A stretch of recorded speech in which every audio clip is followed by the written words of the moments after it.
Hey everybody, welcome back to another episode of the Rapcast, and this one, another episode previewing the season by player. And of course, that means we have to preview a player. That player today is OG Anunoby. Previewing his season with me is Oren Weisfeld of Yahoo and other places where he'll be working, doing lots of great stuff this year. We sat together at the last preseason game in Scotiabank Arena, had a blast, talked about doing this. Oren, how you doing, man? I'm doing well. It's always tough to do these things after we already talk for 10 minutes. But yeah, man. Very excited for preseason to end and for the Raptors season to begin. I feel like an NBA veteran right now, where it's just like, all right, that was fun. Let's start the real stuff. Do you have any takeaways from preseason? Did you watch preseason? Something piqued your interest? Oh, definitely. I have like several takeaways. I don't know. But I mean, I don't know. Like Banton is probably the biggest one, just because he's a guy I've followed really closely since he got to the NBA, and first of all, I'm biased because I cover a lot of Canadian basketball, so I'm rooting for him, and second of all, I've always believed in him, and it's really good to see, like, the game slow down tremendously, and the Raptors really put him in positions where he's, like, more of a finisher than anything right now, which isn't how I envisioned him coming into the league. There's obviously steps he still needs to take to be like an on-ball primary guy, but the fact that he's fitting into a half-court scheme without a jump shot off the ball is really encouraging for me, because it just means like his length and his cutting and his finishing is that good that he can actually do it, and it's only uphill from here in terms of like if you can stay on the floor just doing those things and defending at a pretty high level, um, then you're just going to have those reps to continue getting more and more time. So I think that's the biggest one. Have you written anything about his preseason? No, I'll write like a takeaways piece at Yahoo early next week, and I'll definitely touch on that then. But yeah, no, I haven't. Okay, so listener, viewer, stay tuned for that with Oren in a week or so. But I, if you want go ahead. I was just gonna say, Aiden Moss at Raptors Republic. I was just reading his 5 things he likes and doesn't like about the Raptors, and he touched on Banton and he touched on the defense, which I think was a really good point that not as many people are bringing up. So I would recommend people go check out that in the meantime. Yeah, I was gonna say Aiden's piece, the 5 things I like and don't like. Myself and Lewis have also written about Banton's preseason, all on Raptors Republic. So, OG Anunoby, we're 3 minutes in, and we got to talk about OG. OG, I'll set the stage. This is a guy who succeeded tremendously as a role player. We're talking about like 60% true shooting, hits his threes, finishes at the rim, is a great cutter, defends at an all defensive level. Probably should have been chosen in the bubble season. He or Marcus Gasol. He was, a mercurial figure or seen as such among the Raptors from the outside looking in, because there were rumors that he wanted a bigger role, and that meant that the Sharks came out to play. Everybody wanted OG Anunoby. Nothing came of it. Now we're here. OG still definitely wants more of the ball. Of course he does, but he's still with the Raptors. Nobody said he actually wanted to leave them. And he has a whole season ahead of him where he has to fit in next to other wing creators. He has to play a hybrid situation on defense. What are your expectations for the season ahead for OG? My expectations. Well, I think that's the thing about OG is he doesn't need anything wild to happen in order to kind of take a leap and kind of cement himself as even like a number 2 option, or like for Barnes, I compare OG to Barnes a lot this offseason, just because like the hype around Barnes compared to OG never felt right to me, where a lot of people were thinking like, okay, this is the year for Barnes to step into that number 2 role on offense, and really the Raptors can take a jump that way. And I've always thought like that's a little premature for me. However, I could see OG taking a leap into that number 2 role, because it's a smaller leap for OG in terms of like what we've already seen from him, I think, and the polish he already has in or the flashes he's already shown in so many different areas of the game. So my expectations, like, if this guy stays healthy, I don't see why he can't inch that 3-point shooting up closer to 40%. Last year was a little bit off, of a down year in for him. So the 3-point shooting goes closer to 40%. The defense, if he's in the rotation consistently, is an all defense type of guy.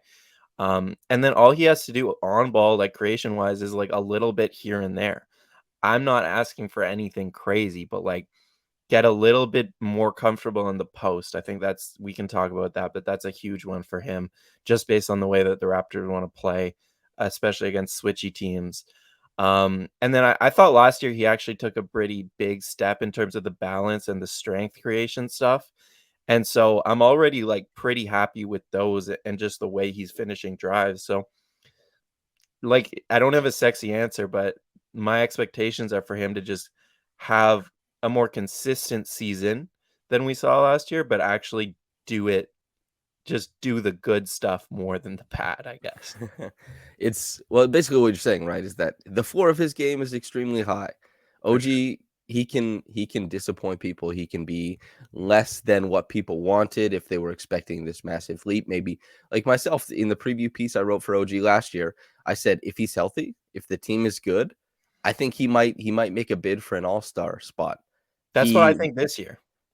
Sure, and maybe that happens, but Yeah. my takeaway is like the floor of the game is really high, and you're saying so the All-Star leap that looks like to you a bit more proficiency in isolation in the post and the catch and shoot stuff. What do you make of where he's really struggled, which is breaking guys down off of his own dribble and the pull up jump shot, and typically those two things allow guys to ascend to All-Star status. Yeah, like I don't think he's gonna become the type of player like Kawhi Leonard is in the sense that like his first step and his dribble combinations aren't creating separation, but that's okay. Like, yeah, like I'm not really confident that's gonna come this season. What I am confident in it is all the other stuff, like using his strength to knock guys off their spots or getting better in the post. But yeah, in terms of the separation with his dribble, not so confident. I mean, the pull-up shot is slightly different because you don't always need to create a lot of room to get off the pull-up shot when you're as big as OG. And like based on last season, there's no like it'd be hard to I feel like to be as bad as he was last season, right? So yeah, like the pull-up shooting should come along a little bit, but I don't think it's gonna be a huge part of his game, but again, like, we don't really talk about OG in the sense that, like, he's a really versatile player because there's Barnes and Siakam, but he is, like, he succeeds in a lot of different ways, and so as long as he succeeds in a few different ways, a little bit more efficiently than he did last season, I think that's the path to an all-star. But yeah, like the stuff that you're talking about is like how you jump from an all-star to like a number one option type of guy. And I don't see that in OG's cards.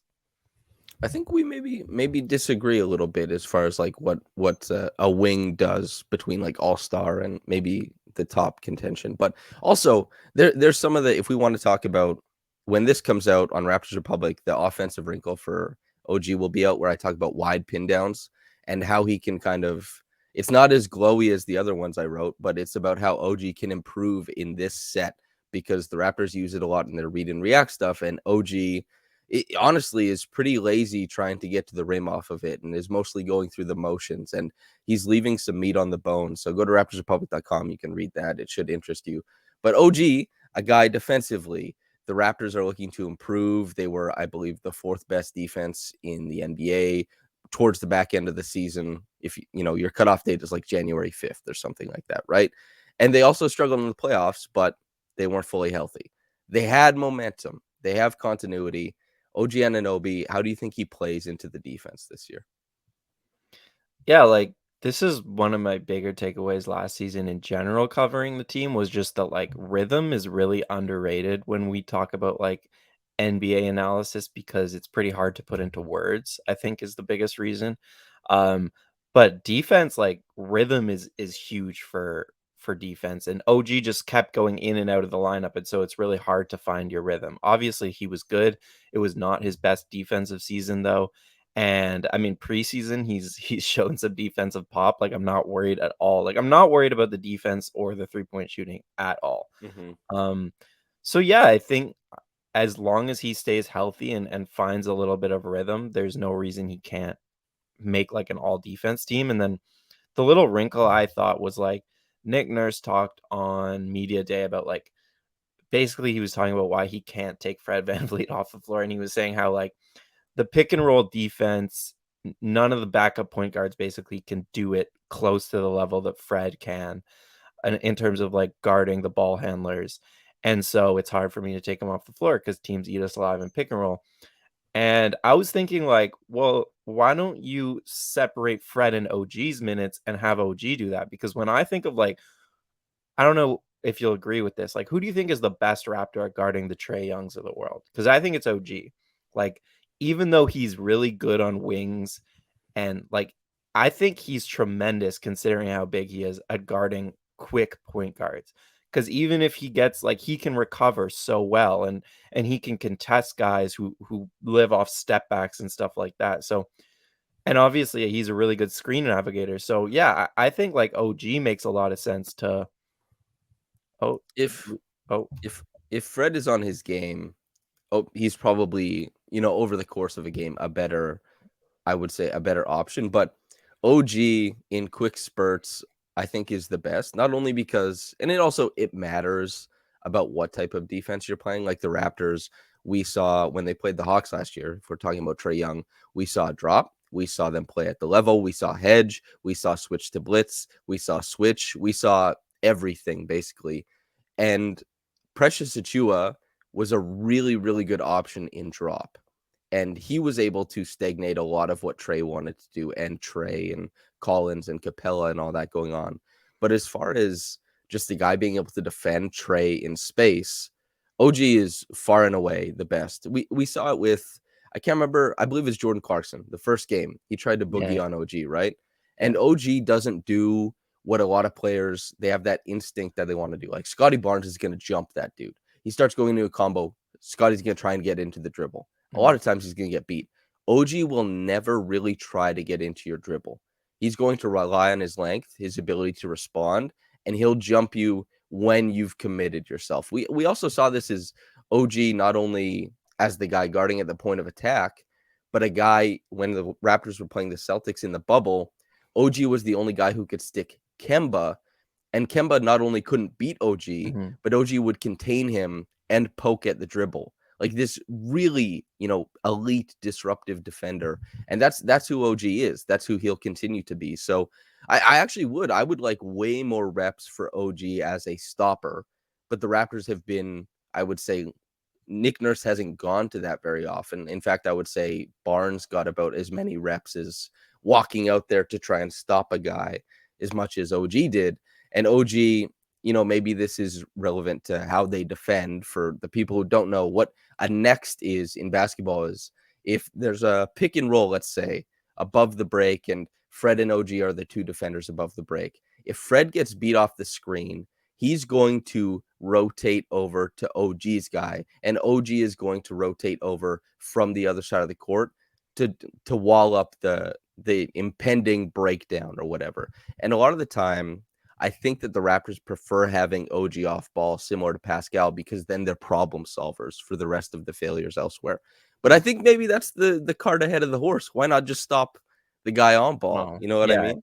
Well, definitely that's like the biggest issue with the defense, I think, that a lot of people have, and I have at times too. Um, but yeah, like your point about he's not the stopper as much. I think he's especially not the stopper on point guards. Like Nick really likes Fred to have that job, even if it comes at the cost of Fred's health. So that's why I'm thinking like this year there has to be a solution. And as good as like Delano has shown improvement, as good as Malachi has looked, like those guys are ultimately not stopping Trey, the Treys of the world. So that's why I think like there's a perfect opportunity for OG to get more reps, especially now that you have Precious, like to guard more of the bigs of the world. Um, OG doesn't need to do that as much, and I think that's another underrated thing about like for 2 straight seasons we asked OG to defend like Nikola Jokic. Mm-hmm. And I don't think he has to do that quite as much this season, just with like Thad and Precious and all these, there's some bigger guys on the Raptors now. So you can really like pick your matchups with OG a little bit more specifically now. And so that's where I think the defensive jump can come a little bit, is just in that sense.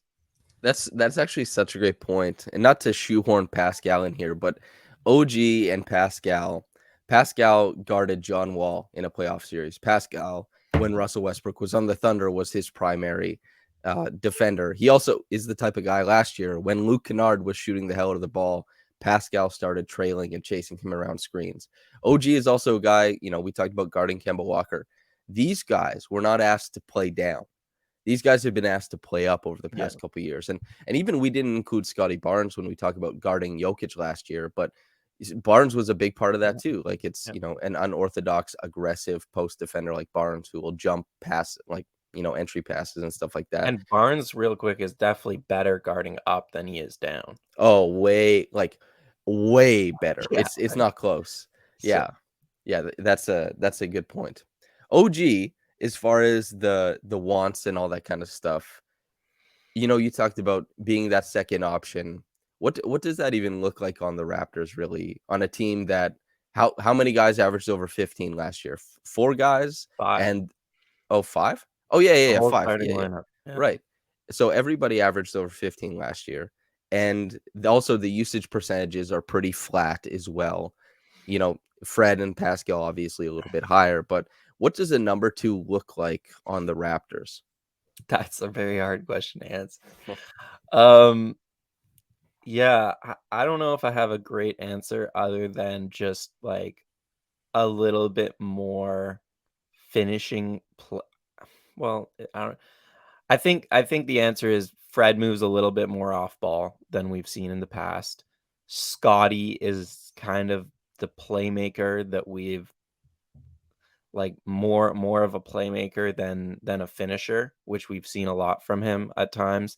And OG evolves into a more aggressive player. Like I hate to do the like it's a mindset thing, but I think with OG it is in a lot of sense. Like he has always been a player who has shared the ball. He's never been like an alpha in the sense where it's like, no, I need my 15 shots this game. Like he's never been like that at all. But I think maybe they need a little bit more from him in terms of just that aggressiveness. And you mentioned like the what did you call it?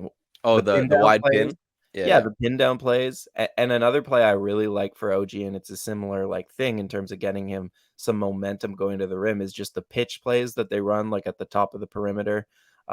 Sometimes in like semi transition, because it just gets him a head start going to the rim. And like guys are legitimately scared to stand in his way because he's so big.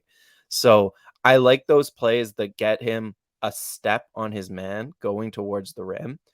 And if he just finishes those, I think we saw a step from him last season in terms of the footwork and the balance finishing those. So I just want to see a little bit more of that. And then it's all the other things, just being a little bit more aggressive in the post and like demanding the ball when you have a mismatch. Like sometimes we blame Nick Nurse for this stuff, but sometimes it's on a player to just be like, I have it, I have a seal, give me the ball. You know what I mean? And OG doesn't do that all that much. He has mismatches sometimes and he just kind of lives with it. So I do think aggression is like a big thing for him. And also the offense will just have to naturally shift towards him if he's being efficient.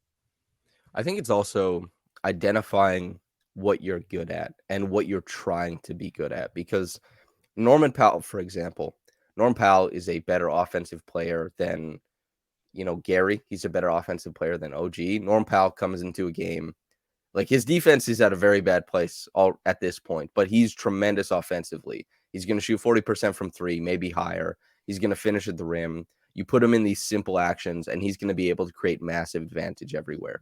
And it's because he's really diligent creating those advantages, and it's because he knows what he wants to weaponize.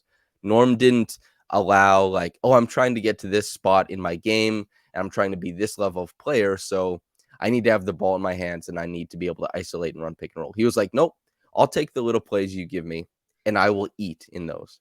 OG is a guy, long legs to step and beat dudes when he's going downhill, has always had a high assist rate on drives and makes good decisions when he's downhill to lay down or to spray to the corner, finishes at the rim extremely well.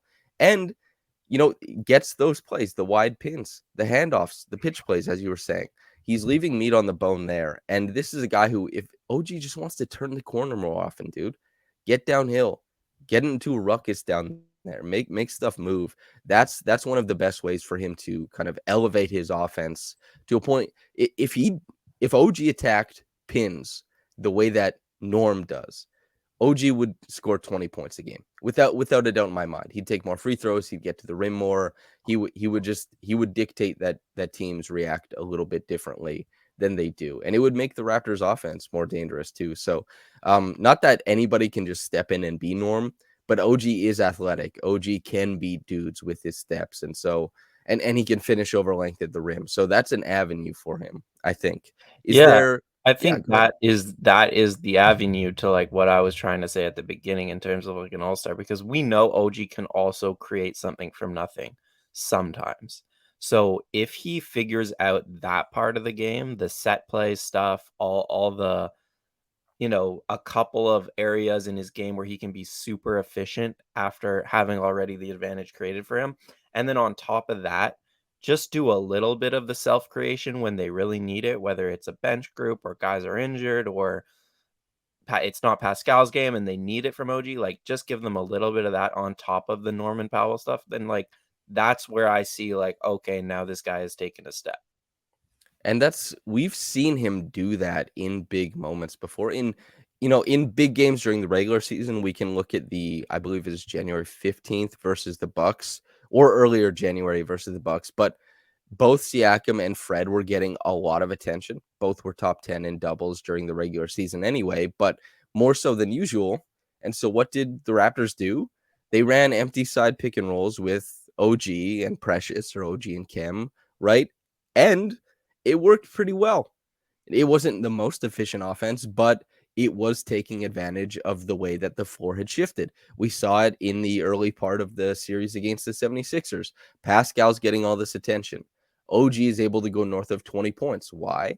Because the defense has shifted, and OG's definitely good enough, not only as a cutter and as a tertiary player, but can step up to that level as a creator in the past and maybe can do it more often in the future. I think that would be, man, if he can get all these things to kind of coalesce, to come under one house, one roof, then we're looking at a really, really special, it's not like this big, booming, heliocentric creator, but very few players combine all the talents that he has as a defender with the floor that he has as an offensive player. If he gets even better, adds a ceiling to that, I think it's fair to expect, like, you know, a Chris Middleton level of impact. Why couldn't he be an all-star? I suppose that makes Yeah. sense to me. Yeah, and I think a lot of people will hear us saying this. I know I've had arguments with people who will be like, "Well, the idea that OG is gonna bring it all together, we've been talking about that for 3 seasons." And, like, Mm. on one hand, I understand, like, OG was also, like, a breakout player candidate for me last season, and it didn't happen, but there is some context involved here that, like, I don't know if we give up on players too quickly sometimes, or just, like, or I hold on too long, but, like, 2 seasons ago, they were in Tampa Bay, and last season, he was in and out of the lineup all season. So it's Had a like, broken hand, for what it's worth. That matters. yeah, that matters a lot with, like, the rhythm stuff again. So, that's where I'm like, I understand people's critiques where it's like, "It hasn't happened yet. It's never gonna happen." A lot of people, I think, gave up on OG becoming, like, a creator after last season because it was just too long for them, and they shifted their attention to Scotty, which, like, that's human nature, I get it, but for me, I'm still a believer, like, put quite simply, like, I will say this is really the last season where, in terms of OG being, like, a creator, he has to be a little bit more efficient this season, or else those reps do deserve to go to someone else like Scotty, but I do think he deserves one more chance, and, I'm still holding out hope that this could be his year. But you bring up a salient point, is how narrative kind of instructs where we think a season is going. And Pascal had the narrative die. Everybody decided that he was a finished player after Tampa, right? Like, Yeah. oh, the I just progression. wrote about this actually for Yahoo, like, the idea of When's it? Pascal. Yeah, Yeah, there you go. Exactly. And the idea of Pascal is, okay, he's this guy now, and he didn't progress in a way that I thought was super evident. I'm fan number 1 and fan number 87, right? I didn't really notice it was hard to pick up that the playmaking was getting better in Tampa Bay, and it was hard to parse the process from the, I guess, disappointing outcomes that we saw. And so the progression is done. We paid this guy a max deal. Now he's this guy. Damn. And then the next year, progression booming again, all NBA player. And now people are like, oh, well, Pascal, shoot for higher. Why can't he get better and better? It's like, it's not linear ever, progression. Well, rarely. Some guys have it, which is pretty crazy. But on top of that, we're looking at OG. It would make sense if there was fits and starts in the way that he progressed. And we're going to see it with Scotty too. Scotty is a guy who has to figure out, like, it's not that you just like get better at something and then you're better at it in a game. It's that you get better at something and then the defense adjusts. And then you have to get better at your counter and then the defense adjusts. And it's all about that interplay. And players, they plateau on certain skills for a large amount of time before they ascend past where they can counter the defense and all that kind of stuff. OG is in a position, I think, where he's in a position where he might be able to counter. Now, maybe he doesn't. Maybe OG is just the most tremendous player, this version of him. Maybe that's what it is. That's a great player for a championship team, of course. But I do believe that something can pop. Something can go the right way for him as far as that's concerned. So I think we're definitely agreed on that. I think you asked him about the post-ups at media day, did you Yeah. not? Like, Yeah. what do you think about that area of his game? I guess, why did you ask him about that? And, like, where do you think there's a lot of growth there? Room for growth? Well, I was kind of fishing to see if there was an interesting answer there because the post ups, to me, from the outside looking in, seemed like that is the okay, here's your possessions. Like, here you go. Mhm, Those are the possessions where they center him so that he can feel valued, like he's getting touches because they're these isolated possessions where he gets the ball and it's his to do with it. He led them in post touches, he led them in points out of the post, assists out of the post, all that kind of stuff. And I wanted to ask him about that because I was like, is this something you like, dude? Is mhm. this something you're looking to try and grow? And the answer, it's OG. He doesn't have to give me a good answer. He's by no means, he'd do whatever he wants. But he was like, yeah, sure, I like it. You want to be good at stuff, which wasn't particularly insightful. But again, he can do whatever he wants as far as that's concerned. But he's so much bigger and stronger than the guys who defend him. A bit more finesse in the post, you know, and also, like, I talked about this with Caitlin Cooper, but the Raptors in the half court, pick and roll, isolation, whatever. What was the Raptors' most efficient play type, scoring play type in the half court? It was a pass out of the post Mhm. from, and that's typically coming from Pascal, Scotty, or OG. Yeah. And it's because when you go to the post, you invert a lot of defensive principles, and the Raptors kind of using the post as a renaissance point to get to different spots on the floor and weaponize the length they have in the middle of their lineup rather than at the end of it with these typical bigs. I think there's a lot of ingenuity in how that works, even if it is quite truncated at times. I suppose you talked about how important rhythm is. The Raptors could stand to use a lot more of that on both sides of the floor, I think. Yeah, like, we talk about the half court offense a lot, and Nick Nurse talks about how his favorite, like, way to score is to, like, basically attack a mismatch, especially a size mismatch. But yet the Raptors actually don't do it as much as I think they could. And I remember you talking to Caitlin about that. That's when I think my ears perked up originally about, like, oh, could that be a bit of a solution to their half court offense? And then I watched the Boston preseason game and I was really disappointed. And so I'm really curious to see what they do tonight because the first Boston game, Boston switched everything, and Toronto just same as last season, filtered into ISO ball. OG and Pascal, I thought were actually good in those scenarios, like scoring over Brown and Tatum, but like nobody else was even okay. I'm not sure how Gary did actually. He might have been okay that game. Um, so yesterday at practice, I like straight up asked Fred, I'm like, how do you like attack those switchy defenses? Like, is the post like an option there? And he was just like, I'm not into giving out game plans. You'll see tomorrow. So we'll see. But I'm really curious if they looked at that film and are gonna come into tonight and have an emphasis on the post because people will remember that one possession where like OG posted up Marcus Smart and just like knocked him on his ass. And Marcus Smart, you know, a little, whatever. He might have been flopping a little, but it also shows like if OG gets Marcus Smart on a post up, which he can at will against Boston, give him the ball because like good things happen. So not only for OG, but I think in general for the Raptors half court offense, I want to see them use the post a little bit more. And especially with a little more shooting now around them, like I just think it's a really lethal option for the way this team is built. Yeah, well, you're talking about the defensive player of the year, right? And OG floored him when Pascal got a switch onto Marcus Smart. Yeah, he didn't floor him, but he got triple teamed and Mhm. still got fouled. So the Raptors, it should be really interesting. Fred, as much as Fred wants to talk about game plans, Fred probably doesn't like the post because he can't make a pass into it. Man, that's like Fred is an all-star level player, but he's really bad at post entry passes. Being tall helps with that. That's why Yeah. Pascal and Scotty are the best at it on the team. But Yeah, Fred yeah, probably wasn't the best guy to ask about that because, like, that's not but he's Boston also is a not great his. quote. So Yeah, yeah, but I just mean, like, Boston is not his team, I don't think, to beat. no, Boston is a very tough team for Fred when Yeah. he's in this elevated position as a creator. There's obviously Scotty's development, OG's development, Pascal's development. Whatever happens this season, there's potential for Fred to start to weaponize himself more off ball against all these types of teams.